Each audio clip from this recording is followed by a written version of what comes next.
Évangile de Jésus-Christ selon saint Matthieu. Jésus disait aux chefs des prêtres et aux pharisiens : écoutez cette parabole.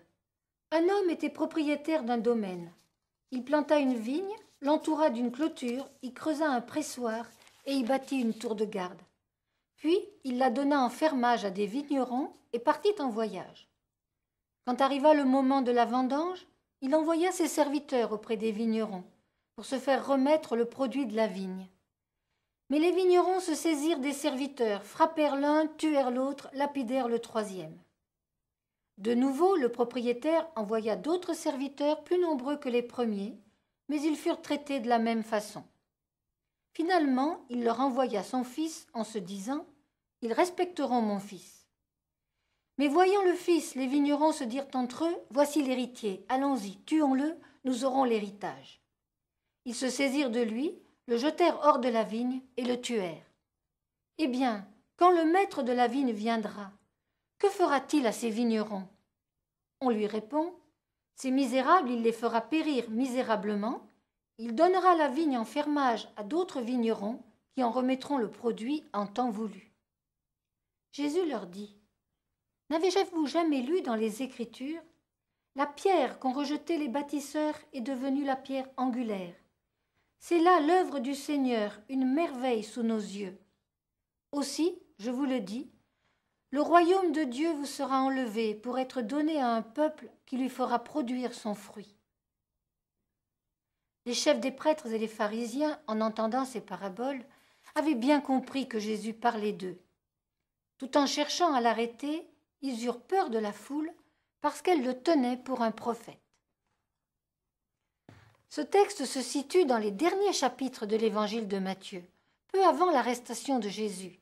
La tension est extrême, l'hostilité des grands prêtres et des pharisiens a grandi. Tandis qu'ils cherchent à l'arrêter et à le mettre à mort, Jésus enseigne dans le temple de Jérusalem. Il raconte alors une parabole. Il ne l'invente pas. Il reprend l'image bien connue du monde juif, la parabole de la vigne au chapitre 5 d'Isaïe. « Mon ami avait une vigne ». Un texte court mais terrible qui comparait Israël à la vigne aimée du Seigneur. Une vigne qu'il a entourée de soins et d'amour, mais une vigne qui n'a pas donné de raisin. Blessé, l'amoureux de la vigne l'abandonne, elle est détruite et saccagée. La parabole de Jésus est beaucoup plus détaillée et les allusions sont plus précises. Elle rappelle que Dieu, le propriétaire de la vigne, a envoyé à plusieurs reprises des prophètes à son peuple.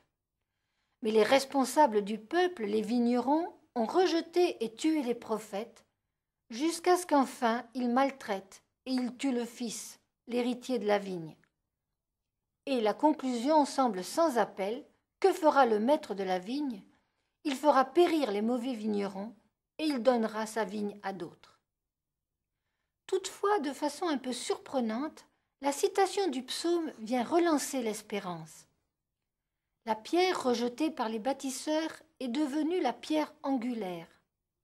Autrement dit, le fils tué par les vignerons deviendra le fondement et le soutien d'un nouvel édifice. Le Seigneur continue à œuvrer et son œuvre est admirable. Il rebâtira à partir de ce qui a été détruit. Il ne renoncera pas à son projet, il n'abandonnera pas sa vigne. Comment comprendre cette espérance après la finale terrible de la parabole ? Jésus semblait annoncer aux responsables d'Israël que Dieu allait leur retirer son royaume pour le confier à un peuple nouveau qui lui fera produire du fruit. Mais si Dieu, lui, reste toujours fidèle à son projet, s'il est toujours prêt à renouveler son œuvre admirable, quel peuple peut se montrer capable de faire fructifier en vérité sa parole ? Nous retrouvons ici un procédé d'écriture fréquent chez Matthieu que nous avons déjà rencontré. À travers la parole de Jésus aux responsables d'Israël, Matthieu fait résonner une parole d'avertissement pour les communautés chrétiennes et leurs dirigeants. Ce que le Seigneur vous a confié, prenez garde qu'il ne vous le retire. Or, ce que le Seigneur nous a confié, c'est la parole d'amour et de réconciliation pour tous les hommes. Serons-nous capables de lui faire porter du fruit ?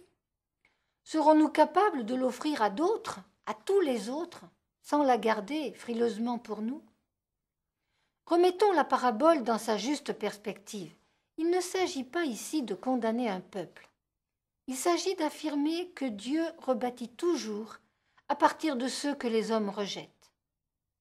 Et il s'agit aussi de mettre en garde tous ceux qui se reconnaissent comme peuple de Dieu et tous ceux à qui il a confié ce peuple.